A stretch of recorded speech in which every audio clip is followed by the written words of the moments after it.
우리 하나님의 말씀은 로마서 12장을 보겠습니다.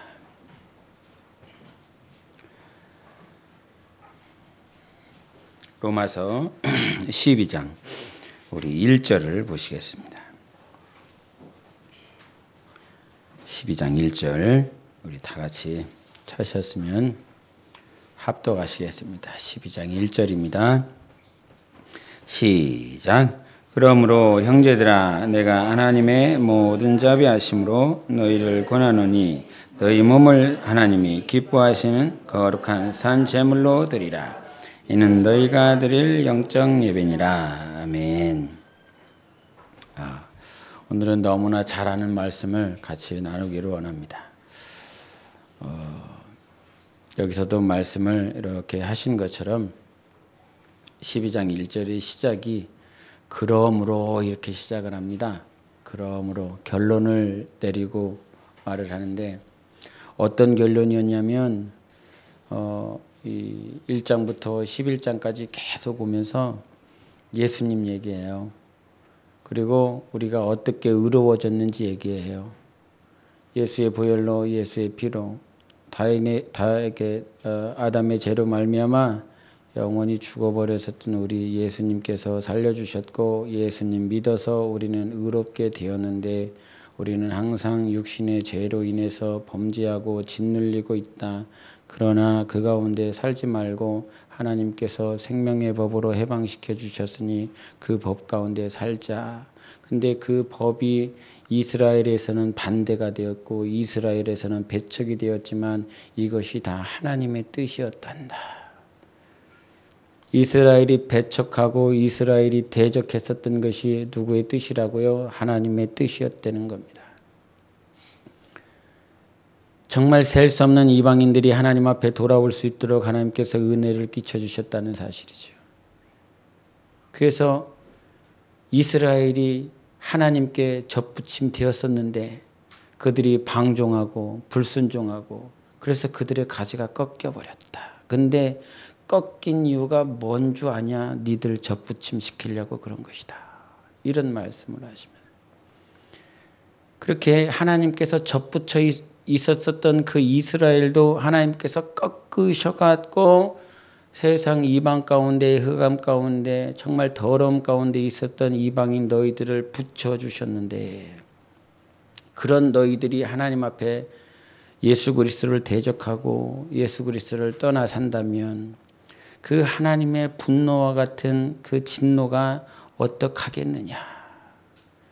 우리의 인생에 대해서 결론을 내려주면서 11장 36절을 결론을 내려주십니다. 같이 읽겠습니다.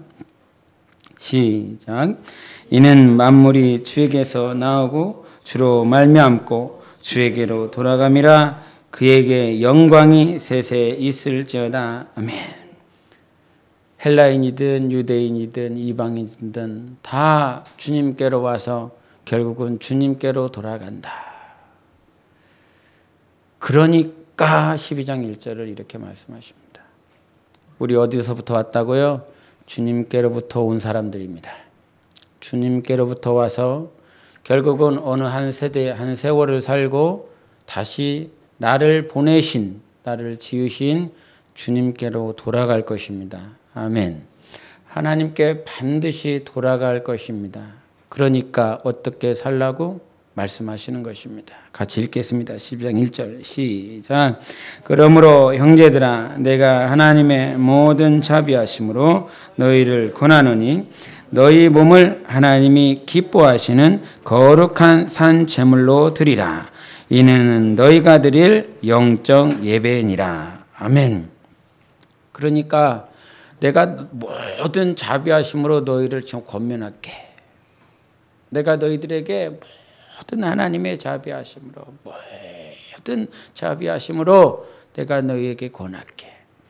우리가 세상에서는 사람에게 강조하기 위해서 내가 이거 걸고 아니면 사람들은 담보하고 해갖고 이렇게 이거 반드시 내가 약속 지킬 거야 이런 표현을 하지 않습니까? 내 땅을 걸고 내 집을 걸고 아니면 내 혈육들을 걸고 이게 약속한다 이런 담보를 하는데 하나님께서 우리를 권할 때, 담보를 하실 때 그 담보물은 하나님의 사랑입니다. 영원히 변하지 않는 그 사랑으로 하나님께서 담보로 삼고 우리에게 말씀하셔서 정말 너희들 이렇게 살다 가라. 그것이 무엇이었냐? 너희 몸을 하나님께서 기뻐하시는 거룩한 산 제사로 드려라. 이거였습니다. 산 제사, 산 제물로 드려야 된다. 과거 구약에서부터 말라기까지의 모습들을 잘 보면 하나님께서는 제사를 구별하셨습니다. 제물을 구별하셨습니다. 가인과 아벨의 제사 가운데서도 하나님의 구별하심이 있었습니다. 노아가 홍수에서 나왔을 때 그 홍수 방주에서 나오면서 하나님께서 약속하신 정결한 짐승은 몇 쌍이었습니까? 7쌍이었습니다. 부정한 것들은 2쌍이었습니다. 그 7쌍을 가지고 내려오면서 노아가 맨 처음에 한 거 있습니다. 하나님께 제사 드린 것이었습니다. 부정한 짐승 가지고 드린 것 아니라 정결한 짐승. 하나님께서 뭐 하신 거예요? 이미 정결한 짐승을 예비해 놓고 계신 것이었습니다. 방주에서 나올 때, 방주에서 나오는 그 상태에서 정결한 짐승이 없었다고 그런다면 부정한 것 가지고 주님 앞에 예물을 제사를 드릴 수 없었기 때문에 하나님께서 이미 정결한 짐승을 하나님이 예비해 놓으셨습니다. 바알에게 무릎 꿇지 않은 7천을 하나님께서 예비해 놓으셨다고 그랬지요. 계시록에서도 하나님께서 하나님을 사랑하는 자들, 하나님 앞에 정말 언제까지 신원해 주기를 원한다라고 고백하면서 주님 앞에 기도하며 눈물 뿌리는 자들을 누가 예비해 놓으셨느냐? 하나님이 예비해 놓으시는 것입니다. 내 영혼이 하나님께서 예비하신 영혼 되기 원합니다. 오늘도 이 세대 가운데, 이 흑암의 세대 가운데 하나님이 나를 예비해 놓으셨다라고 한다면 얼마나 기쁨이 되겠습니까? 그 모든 말세에 그 노아 시대는 그 홍수의 심판이 말세예요. 마지막이에요. 더도 없어요. 그거 지나고 나면 방주에서 구원의 성취가 이루어지는 거예요. 구원의 성취가 이루어졌기 때문에 하나님께서 무지개 언약을 허락했죠. 내가 다시는 심판하지 않겠다. 하나님께서 언약하신 것입니다. 방주에서 나오면 영원한 언약밖에는 없습니다. 더 이상 아무것도 없습니다.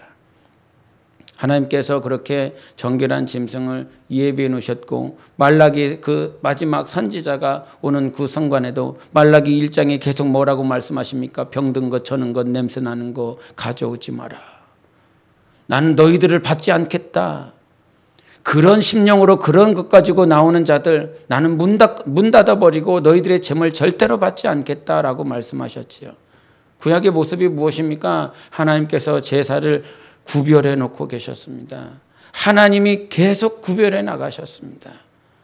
오늘 우리가 신약에 들어와서 예수 그리스도 안에서 살아가고 있지만 예수 그리스도 안에 있는 우리들에게도 하나님께서 신신당부하시고 하나님의 그 크신 사랑으로 권면하는 건 너희를 하나님께서 기뻐하시는 산 제물로 드려라 이렇게 말씀해 주셨어요.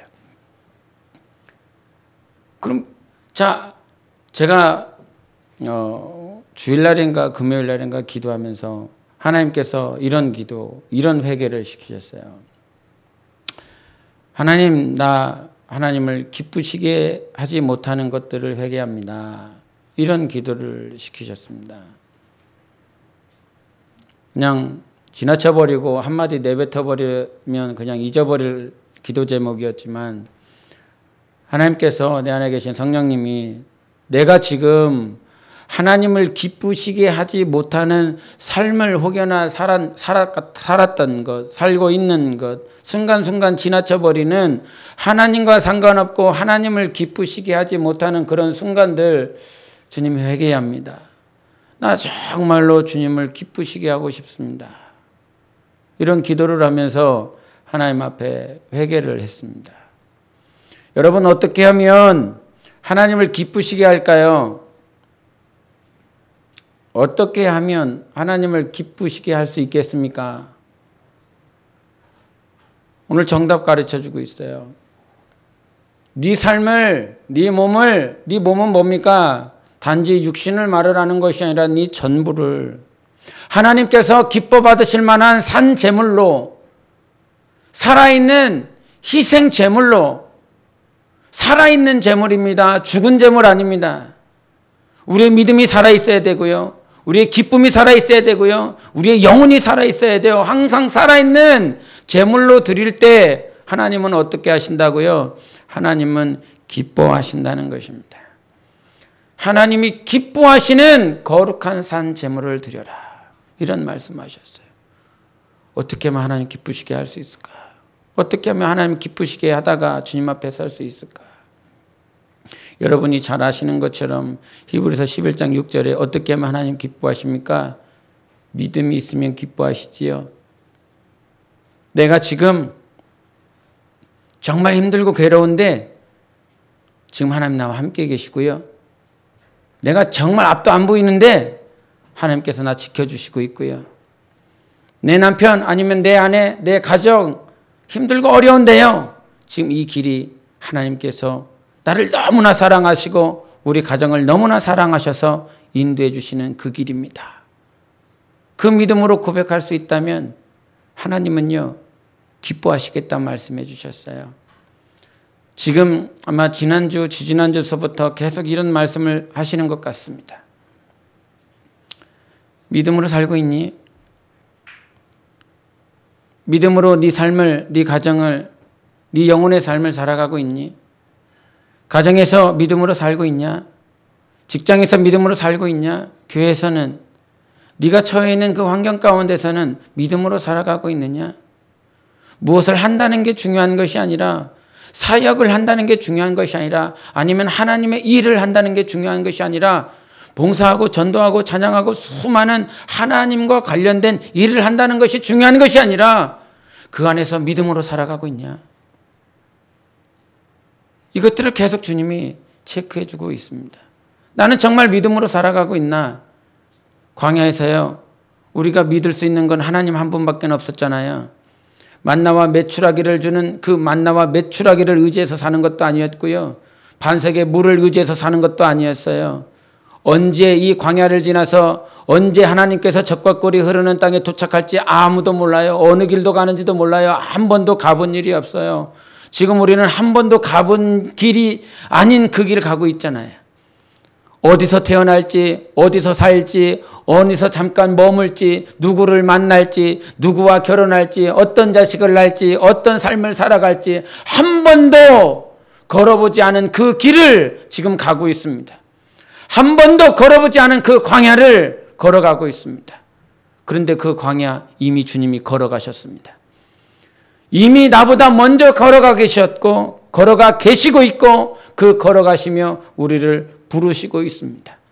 만나와 메추라기를 의지해서 갈 수 있는 길이 아니라, 반석에서 나오는 물 가지고 내가 걸어갈 수 있는 것이 아니라, 나보다 미리 가 계셨던 하나님, 오늘도 미리 가시는 그 하나님 보고 가는 것이 오늘 하나님을 기쁘시게 하는 거라고요.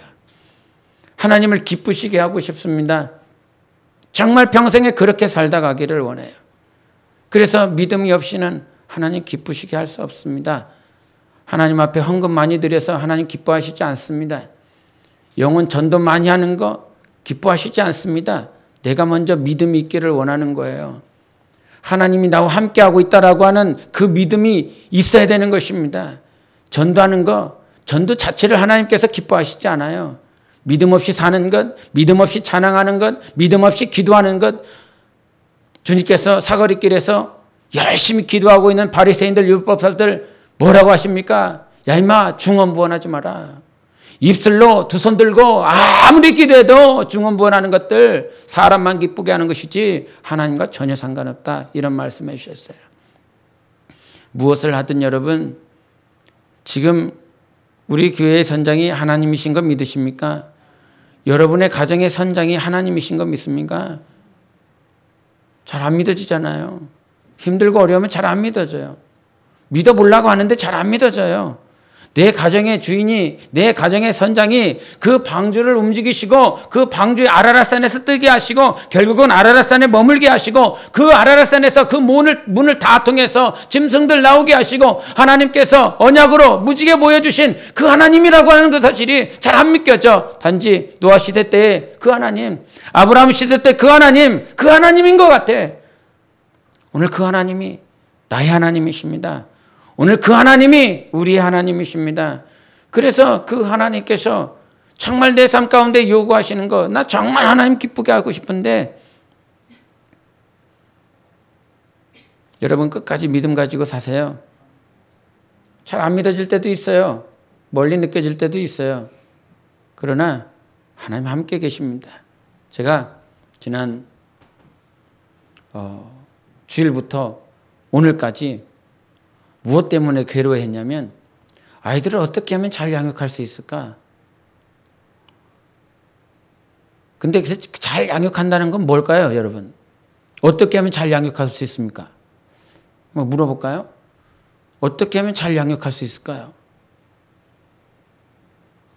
그때 주님께서 다스려주는 건 뭐였냐면, 여러분 우리가 교육 잘해서 영혼 잘 양육하는 거 아니더라고요. 아니잖아요. 그죠? 지금까지 경험해 보셔서 아는 것처럼 잘 가르쳐서 영혼 양육하는 거 아니었어요. 돈이 많아서 아이들 잘 양육하는 거 아니었어요. 사랑해야 될 때 사랑하지 못하는 그 순간 훅 지나가잖아요. 내가 정말 아이들이 사랑을 받고 싶어 하는데, 아이들이 관심을 받고 싶어 하는데 부모는 잘 몰라. 지금 먹고 살기 너무나 바빠서. 살기는 살아야 되니까, 먹이기는 해야 되니까, 입히기는 해야 되니까. 그런데 정작 그래도 돈을 벌어서 잘 먹였는데, 다른 가정보다 잘 입혔는데 어느 순간 아이는 잘 양육되지 않았어요. 마치 그런 것처럼 어떻게 하면 우리 아이들 잘 양육할 수 있을까? 결국은 주님께서 막 그렇게 3일 동안 고민하는 거, 4일 동안 고민하는 거, 그때 주님이 다스려주는 건 단 한 가지였습니다. 고린도전서 2장에 말씀하시는 것처럼 누가 주의 마음이 있어서 가르치겠느냐, 이런 말씀이었습니다. 여러분 가르칠 때요, 양육할 때요, 지도할 때, 권면할 때요, 내가 느껴요. 자기 심령이 느껴요. 왜 주님의 마음도 없으면서 뭘 가르치고 있냐. 그렇다고 안 가르칠 수는 없으니까 가르쳐요. 앉아서 양육해요. 그래도 하나님을 믿고 그렇게 하나님 의지하면서, 나는 아볼로처럼 바울처럼 물 주고 심지만 자라나게 하시는 분은 하나님이시라고 그러셨으니까 그 말씀 의지해서 물 주고요, 심어요. 그런데 물 주고 심는 역할을 하지만 정작 내 자신이 알아요. 전도를 하는데 주님의 마음이 없어요. 찬양을 하는데요, 주님의 마음이 없고요. 봉사를 하는데 주님의 마음이 없어요. 봉사할 때 성경에 뭐라고 말씀하십니까? 하나님께서 공급하시는 그 힘으로 하는 것처럼 봉사하라 그랬거든요. 그런데 오늘도 육체가 하고 있어요. 힘들어요. 어려워요. 주님이 다스려 주시고 주님이 만져주시면 다 되는데 그게 안 돼요. 그래서 어려워요. 아이들 어떻게 하면 잘 양육할 수 있을까? 아이들 어떻게 하면 잘 가르칠 수 있을까? 방법은 단 한 가지였어요. 주님의 마음 가지고 있는 거. 주님의 마음 있는 거. 그러니까 뭐가 괴로웠던 거예요? 제가 3일 동안 4일 동안 뭐가 괴로웠었던 것 같아요? 어떻게 하면 잘 양육할까? 어떻게 하면 잘 가르칠까? 이거 괴롭고 이거 고통스러웠었던 건 단 한 가지인 거예요. 주님 어떻게 하면 잘 가르칠 것 같아요? 주님 어떻게 하면 잘 양육할 수 있을까? 이거 다른 말로 말을 하면, 주님 내가 어떻게 하면 주님의 마음을 가질 수 있을까요? 이 고민하고 있었던 거예요. 그래서 괴로웠어요. 근데 이렇게 주님의 마음이 없으니까 괴롭잖아요. 주님의 마음이 있으면 안 괴로운데. 그래서 정말요, 한 3일 동안 너무 괴로웠어요. 너무 힘들었어요. 진짜 힘들었어요. 근데 오늘 창세기 16장 읽으면서 주님이 이런 말씀을 해주시더라고요. 거기에 보면 하갈이 등장해요. 하갈이 등장하면서 이제 아브람과 하갈이 관계를 가져서 아이를 갖잖아요. 아이를 갖고 이제 교만해졌어요. 높아졌어요. 사라를 멸시해요. 천덕꾸러기로 멸시합니다. 그런데 이게 막 사라가 비난을 받으니까 못 참았어요. 못 참고 아브라함에게 쭉 달려갑니다. 달려가서 죄를 좀 어떻게 하게 해달라고. 제가 나를 무시한다고, 멸시한다고. 그랬더니 아브라함이 당신 수하에 있으니까 당신 마음대로 하라고. 그랬더니 그 소리를 듣자마자 사라가 아브라함의 자식을 베고 있는 하갈을 학대하기 시작합니다. 너무나 괴로웠나 봐요. 너무나 고통스러웠나 봐요. 그래서 결국은 광야로 도망가요. 광야로 도망갔더니 야, 너 여기 왜 와 있어? 하나님이 나타나셔서 물어보셨어요. 네가 있어야 될 자리 여기 아니잖아. 네 자리는 여기 아니잖아. 빨리 돌아가. 네가 있어야 될 곳은 여기 아니야. 근데 그때 그 주님의 음성을 딱 듣고 나서 하갈이 뭐라고 고백하는지 아십니까? 내가 그렇게 사라를 학대하고 멸시하고 고통 가운데 이렇게 광야로 도망와 있는데 이 광야에서 하나님 내가 만났네. 그리고 거기서 하나님께서 뭐라고 하나님을 어떻게 표현하셨냐면 하나님이 나 보살피시고 있구나. 이런 말씀을 하세요. 근데 그 말씀을 읽는데 제 삶의 접목이 되는 거죠. 저 3일 동안 괴로웠거든요. 근데 그 하나님이 그 하갈을 보살피고 있었어. 개역 한글에서는 어떻게 표현하냐면 하나님이 감찰하셨다 이런 표현을 하십니다. 근데 그 말씀을 읽는데 저한테 하시는 거예요. 너 괴로웠지? 너 고통스러웠지? 하갈이 고통스러웠었던 그 순간들처럼 시간들처럼 너 괴로웠지? 그 순간에 안 보였지? 내가 어떻게 해야 되냐고 자꾸 물어보는데 하나님은 안 보이지? 그런데 그렇게 고통 가운데 있고 힘들고 어려운 순간에도 하나님께서 결국에는 하갈을 만나주시면서 그런 소리 하시는 거예요. 그 말씀 하시는 거예요. 내가 너 보고 있었다. 내가 네 고통을 들었다. 이런 말씀을 하시는 거예요. 그 말씀 하시는데 저한테 하시는 거예요. 너 괴로웠구나. 너 고통스러웠구나. 내가 네 고통 다 보고 있었다. 감찰하고 있었다. 들었다. 그런데 그 고통을 그냥 들었다라고 하는 말이 아니라 그 고통을 들으면서 내가 너를 지켜보고 있었고 내가 너를 보호하고 있었고 내가 너를 인도하고 있었다. 그 말씀이었던 거예요. 그 말씀을 읽는데 얼마나 눈물이 나는지요. 하나님이 잘 안 보이고 어떻게 하면 아이들을 잘 양육할까? 어떻게 하면 아이들을 잘 가르칠까? 그렇게 힘들고 어려운 시간들 잘 주님이 안 느껴지는 순간들 근데 그 순간에도 하나님은 여전히 감찰하고 있었다는 사실이었어요. 하나님은요 오늘도 우리를 보살피고 있습니다. 감찰하고 있습니다. 지키고 있습니다. 고통 중에 있는 것 같지만 아픔 가운데 있는 것 같지만 여전히 하나님이 우리를 고통 중에라도 감찰하시고 지켜보시는 하나님이십니다. 그래서 히브리서 11장 6절에도 말한 거 있잖아요. 그에게 나아가는 자, 그를 찾는 자, 그 찾는 자들이 어떤 믿음을 가지고 있어야 되냐면 그분이 계시다는 거. 하나님이 계시다는 거. 내 삶에, 내 가정에 하나님이 계십니다. 안 보이는 것 같은데요. 그분이 다 지켜보고 있습니다. 이 사실. 잘 안 보일 때도 하나님 앞에 고백하세요. 하나님이 계시다고. 이 삶에, 우리의 모든 삶의 울타리에 하나님 지금 계신다고. 이 자리에 계셔. 지금 이전에도 계시고 있고 하나님 우리 가정에도 함께 계셔. 이 고백을요 하나님 너무나 듣기로 원하십니다. 그래서 이 고백을 하는 사람들, 이러한 거룩한 삶들을 살아가기를 원할 때 정말 우리에게 요구되는 것, 그래서 어떻게 하면 하나님을 기쁘시게 할까? 믿음으로 살아야 되고요. 그 다음에 그분이 계시다라고 하는 사실을 빨리빨리 인지하세요. 마지막으로 세 번째로 있어야 될 것이 무엇이었습니까? 그를 찾는 자들에게 상 주시는 이심을 믿어야 할지니라 그랬어요. 포커스가 어디라고요? 상이 아니라 상 주시는 이에게 관심이 있으시기를 바랍니다. 상에 관심 있는 것이 아니라 상 주시는 그분께 관심이 있으세요. 창세기 15장 1절에도 말씀하신 것처럼 아브라함이 전쟁 가운데서 이기고 돌아왔을 때 하나님께서 그에게 말씀하십니다. 나는 너의 방패다. 나는 너의 큰 상급이다. 이런 말을 합니다. 하나님이 보이십니까? 하나님이 보이셔야 됩니다. 하나님이 보여야만 그분이 저분이 상급인 줄을 알아요. 상급이다라고 하는 말은 다시 매치시켜 볼까요? 11장 6절과 15장 1절을 매치를 시키면 어떻게 돼요?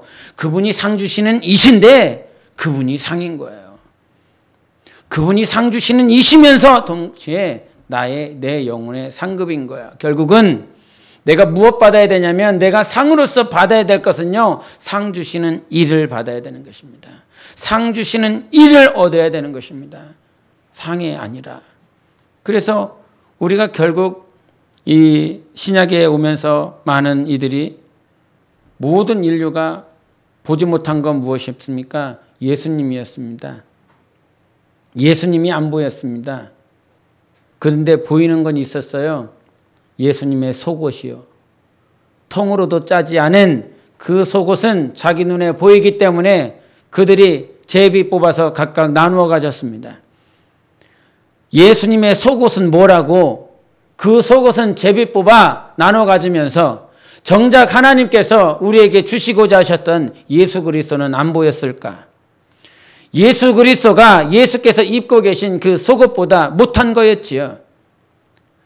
하나님의 말씀을 이루기 위해서 그들은 정말 통으로 짠 그 속옷을 나눠 가졌지만 하나님의 말씀 때문에 그들은 그렇게 했지만 그들의 눈에 그들의 영혼에 예수 그리스도는 보이지 않았어요. 이런 예화가 있다고 그럽니다.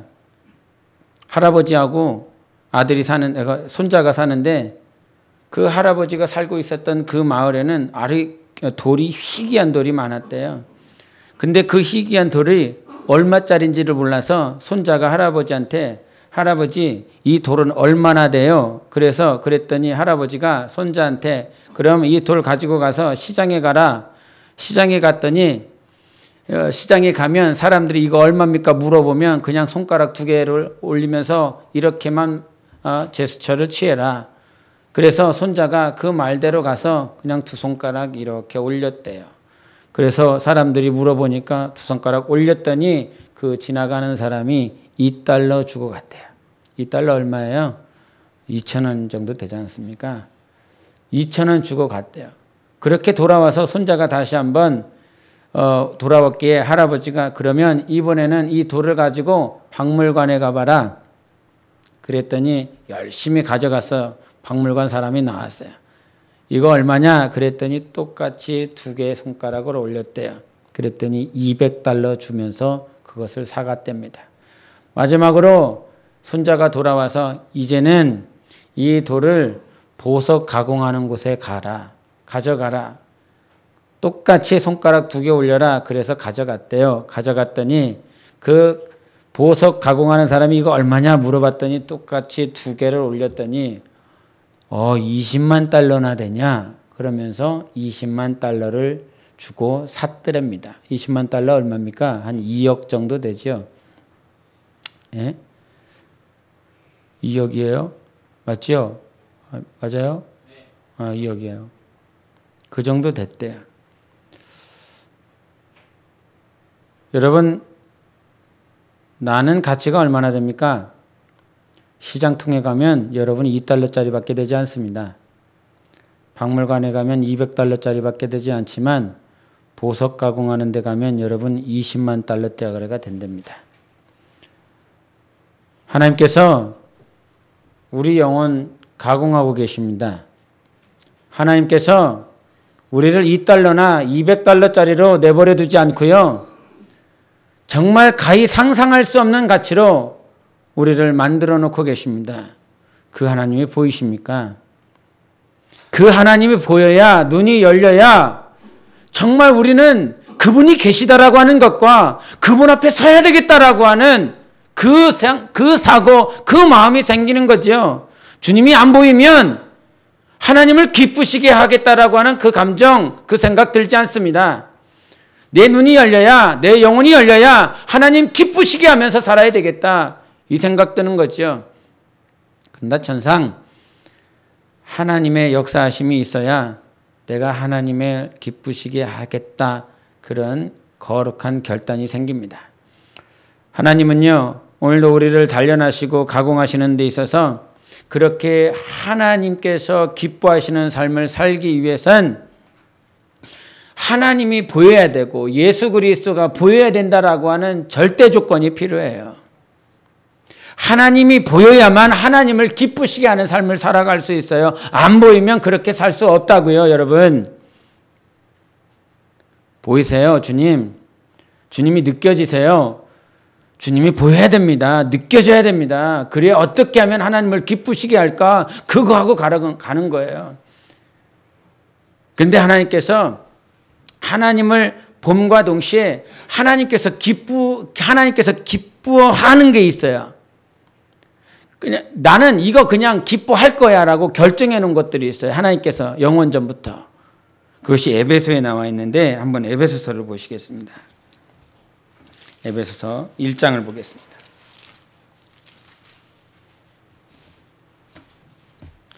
에베소서 1장 6절 보겠습니다. 5절하고 6절 보겠습니다. 에베소서 1장 5절 6절 시작. 그 기쁘신 뜻대로 우리를 예정하사 예수 그리스도로 말미암아 자기 아들들이 되게 하셨으니 이는 그가 사랑하시는 자 안에서 우리에게 거저 주시는 바 그의 은혜의 영광을 찬송하게 하려는 것이라. 아멘. 하나님이 뭘 기뻐하신다고요? 우리가 예수 그리스도로 말미암아 자기 아들들 되신 것을 기뻐하신다는 거예요. 이거는 예정된 거예요.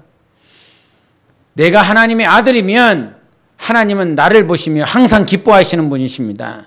마찬가지로 우리 한번 9절을 보시겠습니다. 9절 10절 11절까지 시작. 그 뜻의 비밀을 우리에게 알리신 것이요 그의 기뻐하심을 따라 그리스도 안에서 때가 찬 경륜을 위하여 예정하신 것이니 하늘에 있는 것이나 땅에 있는 것이 다 그리스도 안에서 통일되게 하려 하심이라. 모든 일을 그의 뜻의 결정대로 일하시는 이의 계획을 따라 우리가 예정을 입어 그 안에서 기업이 되었으니 12절도 이는 우리가 그리스도 안에서 전부터 바라던 영광의 찬송이 되게 하려 하심이라. 아멘. 하나님께서 기뻐하시는 거 있다고요. 우리가 하나님의 아들들 되는 것과 하나님께서 영원전부터 우리를 하나님의 기업되게 하신 것, 이것을 기뻐한다는 거예요. 기업이다라고 하는 말은요, 상속자가 되어진다는 말입니다. 하나님의 아들인가 자기 자식을 낳았지만 그 자식 가운데서 상속자가 될 자도 있고 되지 못할 자들도 있습니다. 하나님은 우리가 하나님의 아들들 되는 것을 당연히 기뻐하시는데 우리 삶에 네가 하나님의 기업을 이어받을 상속자가 되어져라 라고 하는 이 말씀을 우리가 그렇게 되어지는 것을 하나님은 기뻐하신다라고 말씀해 주셨어요. 그런데 이 기업이 되어지는 것이 하나님께서 우리에게 말씀하신 너 하나님은 기뻐하실 건데 그 기업을 이어받을 자가 돼야 돼. 그 기업을 이어받는 것이 여기서도 표현하는 것이 11절에 말한 것처럼 어떤 단어가 나오냐면요. 모든 일을 그의 뜻대로 결정대로 일하시는 이의 계획을 따라 우리가 예정을 입어 그 안에서 기업이 되었다. 우리가. 그리고 12절에도 이는 우리가 그리스도 안에서 영광의 찬송이 되게 하려 함이라 이런 말씀을 하세요. 우리가 예수 그리스도 안에서 하나님의 아들이 되고 난 다음에 하나님께서 경륜으로서 때가 차서 그리스도 안에서 경륜이 뭐예요? 하나님께서 계획하신 것들을 이루어 나가시는 거예요. 하나님의 경륜은 반드시 이루어지는 것입니다. 그 하나님의 경륜이 이루어질 때 하나님은 기뻐하시는데 그 기뻐하시는 하나님의 경륜이 무엇이냐면 너희들이 우리가 너 혼자가 아니라 나 혼자가 아니라 우리가 기업이 되어지는 것을 하나님이 기뻐하신다는 거예요. 그래서 뒤에 가보면 18절을 보겠습니다. 1장 18절 시작. 너희 마음에 눈을 밝히사 그의 부르심의 소망이 무엇이며 성도 안에서 그 기업의 영광의 풍성함이 무엇이며. 여러분 아까 5절과 6절 9절부터 12절 계속 공통되는 것이 무엇이냐면 그 마지막에 무엇으로 끝나냐면 영광의 찬송으로 끝나요. 하나님 앞에 영광의 찬송이 될 수 있는 자기 아들들이 되기를 원하고요. 하나님 앞에 자기 영광의 찬송이 될 수 있는 그런 기업 물을 자가 되기를 원하는 거예요. 그 다음에 그 영광의 찬송이 될 수 있는 자들이 어디냐면 어디 안에서 이루어지냐면 성도 안에서 이루어지는 거예요. 성도 안에서. 그 성도라고 하는 것은 그냥 고유대명사지만 이것이 복수형이에요. 성도들 안에서 영광의 찬송이 되는 거예요. 내가 아니라 네가 아니라 우리로서 기업으로서 성도들 안에서 그 성도들이 무엇이었냐? 1장 마지막 절에 말을 하고 있는 예수는 몸의 머리가 되시고 그의 몸인 교회에 대해서 성도들이 누구냐? 그 기업을 이어받을 자들이 누구냐? 이 말씀하고 계십니다. 그러면서 3장 6절에 말씀하세요. 한번 더 읽겠습니다. 3장 6절 시작. 이는 이방인들이 복음으로 말미암아 그리스도 예수 안에서 함께 상속자가 되고 함께 지체가 되고 함께 약속에 참여하는 자가 됨이라. 아멘. 주님이 이 경륜이요, 이 뜻이요, 계속 3장 8절 9절에서 이것이 정말 예수께서 계시로 지혜로 보여주는 것들을 어디를 통하여? 교회를 통하여, 정사와 권세의 모든 것들을 교회를 통하여 이렇게 드러내시는데, 그 교회가 어디냐면 그 성도들이 누구냐면 그 기업이 누구냐면 함께 지체가 되고 함께 상속자가 되고 함께 약속에 참여하는 자가 된다라고 하는 거야. 하나님 앞에 함께 그 기업을 물려받을 자들의 그 영광의 풍성함, 그 소망의 풍성함이 어떤지 아까 1장 18절에 뭐라고 그래요? 너희 마음에 눈이 밝아져서. 눈이 밝아지지 않고서는 그 성도로서 성도들 안에서 하나님께서 주신 그 기업의 영광의 풍성함이 보이지 않지요. 여러분, 제가 아까 주님의 마음 했습니다. 주님의 마음. 아이들을 양육하며 가르치는 데 있어서 주님이 가장 요구하시는 것 주님의 마음이었습니다. 주님의 마음을 가지고 주님을 보면 내 눈이 밝아져서 주님의 마음으로 주님을 보면 주님이 나를 얼마나 사랑하시는지 보이지요.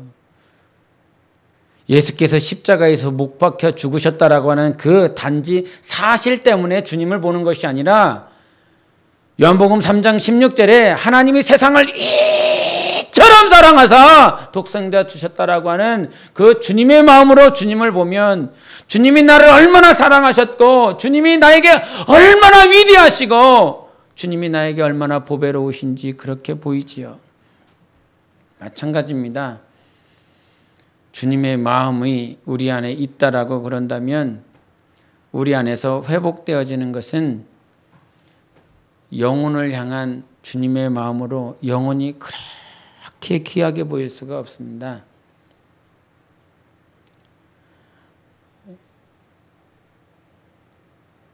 요즘 근래 개척 4주년 감사 예배하고 이렇게 진행하면서 이렇게 또 후에 머릿돌 말씀을 자주 이렇게 거론이 되게 하는 것 같아요. 하나님께서 처음에 그 말씀 주셨을 때 제게 가장 크게 다가왔었던 건 우리 교회가 주님이 세우신 이 몸된 교회가 사람을 위한 교회 세우지 말고 하나님을 위한 성전을 세워야 된다, 이 말씀이요 가장 크게 돌아왔는데 그 말씀과 함께 제 눈에 들어왔었던 것이 28장 그 마지막 절의 말씀이었습니다. 그 말씀의 시작이 어떻게 시작하냐면요, 사람들을 소개해요. 이런 사람들이 있다, 레위 지파들이 있고 이런 반열에서 봉사할 자들이 있다, 섬길 자들이 있다. 그런데 이들이 기쁘게 할 거다. 이들이 기쁘게 그 성전을 세우는 일에 너와 함께 할 것이다. 이 말씀을 제게 이렇게 보여주셨어요. 그때 주님이 보여주신 거 그거였어요. 하나님께서 붙여주신 영혼들은 정말 하나님의 성전을 세우고자 기쁘게 세우고자 그렇게 할 자들을 하나님께서 붙여주셨구나. 옆에 분들 한번 보세요. 그럴 분들인지. 그렇게 안 느껴지기도 하잖아요. 잠자고 있어서. 그렇게 안 보이고 그렇게 생각이 안 되어질 수도 있잖아요. 그런데요. 제 마음이 진짜 그래요. 때로는 아플 때도 있고 괴로울 때도 있지만 그 말씀을요. 정말 마음 깊이 가지고 있어요. 하나님께서 붙여주신 지체들 이들이 세상 보기에 또 그렇게 판단하는 건 아니고요. 세상 보기에 우둔할 수도 있고 지혜 없을 수도 있고 그럴 수도 있을지는 모르겠지만 하나님께서 평가하실 때 그거였어요. 하나님의 성전을 세우는 일에 기쁘게 세울 자들이다. 근데 항상 기뻐해요? 그렇지 않지요? 아이 짜증나. 그럴 때도 있어요. 그런데 그거예요. 항상 기쁨으로 충만할 수는 없는데 그 긴간에 이 마음 가운데 자세가 그런 자세를 가지고 있는 사람들. 그런 자세를 가지고 하나님 앞에 나아갈 자들. 그래서요. 함께 지어지는 데 있어서 함께 지어지는 것 쉽게 세워지지 않거든요. 그러나요. 감사하는 것이 있어요. 이 근간에 가지고 있는 거, 이 영혼 깊숙이 가지고 있는 거, 그거 하나는 이 사람들이, 이 영혼들이 그거 가지고 있기 때문에 주님께서 붙여주셨다라고 하는 그 말씀 해주셨거든요. 때로는 넘어지기도 하고요. 엎어지기도 하고요. 때로는 실수할 수도 있는데 그 근간 때문에 그 중심이 있기 때문에 때로는 넘어지는 순간이 있었다 할지라도 다시 일어나서 하나님을 기쁘시게 하며 하나님의 나라를 세울 자들이다. 이 말씀, 저는 그 말씀 붙잡고 갑니다. 그래서요, 그렇게 기도해요. 하나님이 그런 자들이라고 했잖아요. 하나님이 그런 영혼들이라고 그랬잖아요. 그러니까 저는 하나님께 맡겨요. 하나님께 내어드려요. 하나님이 분명히 하실 거예요. 그 마음을 가지고 살아가고 그 마음을 가지고 기도해요. 여러분, 우리의 마음의 눈이 밝아졌으면 좋겠습니다. 주님의 마음을 가지고요. 주님을 볼 뿐만 아니라 주님의 마음을 가지고 영혼을 한번 보세요. 여러분 고린도 교회 한번 보실까요? 고린도 교회를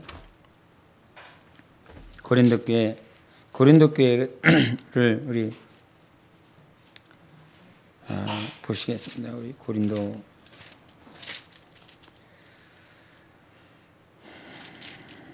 고린도전서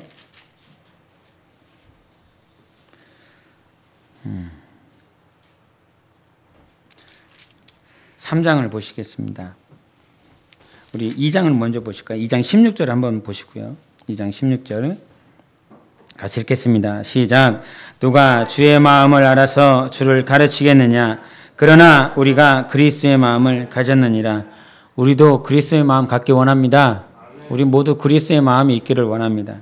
그런데 그 마음을 가지고 있는데 이 고린도 교회를 한번 보기를 원합니다. 고린도 교회 3장 2절부터 4절까지 보겠습니다. 3장 2절부터 4절 시작. 내가 너희를 젖으로 먹이고 밥으로 안니하였느니 이는 너희가 감당하지 못하였음이거니와 지금도 못하리라.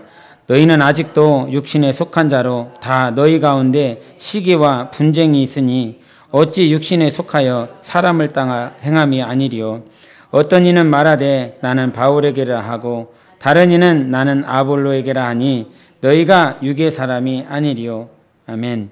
고린도 교회는 이런 모양이었습니다.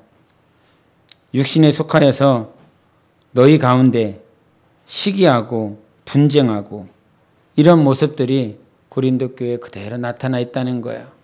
이렇게 행하면서 너희들이 육신에 속하지 않고 내가 영에 속하였다고 어떻게 말할 수 있겠느냐.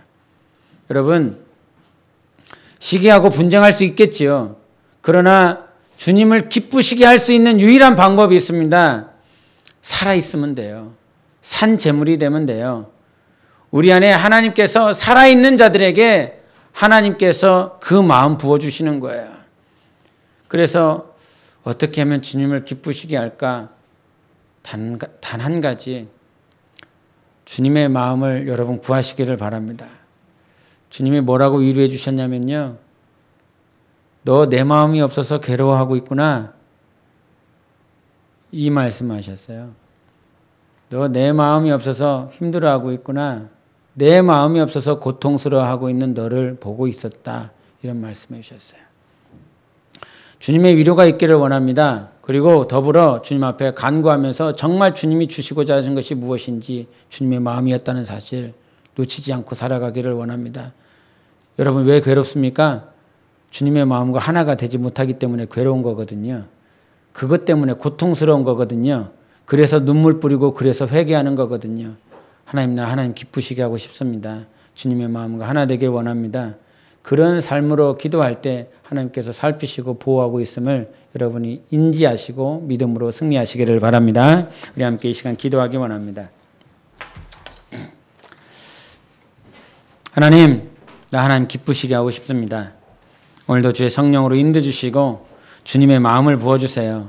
주님의 마음으로 주님을 보게 도와주시고 주님의 마음을 가지고 영혼을 보게 하시며 주님의 마음을 가지고 지체를 볼 수 있는 이 시간 내 심령 가운데 썩은 거, 문드러진 거, 정말 하나님 기뻐하시지 않는 거 다 내려놓고 회개하고 돌이키고 오직 주 예수 안에서 주님의 마음을 가지고 주님 보며 주님의 마음을 가지고 영혼을 보며 한 기업으로 성도 안에서 그 영광의 찬송이 될 수 있는 그런 교회, 주님께서 함께 지체가 되고 함께 상속자가 되고 함께 약속에 참여할 수 있는 그런 성도가 될 수 있도록, 그런 기업을 물려받을 자들이 될 수 있도록 해달라고 우리 함께 예수여 치고 기도하시겠습니다.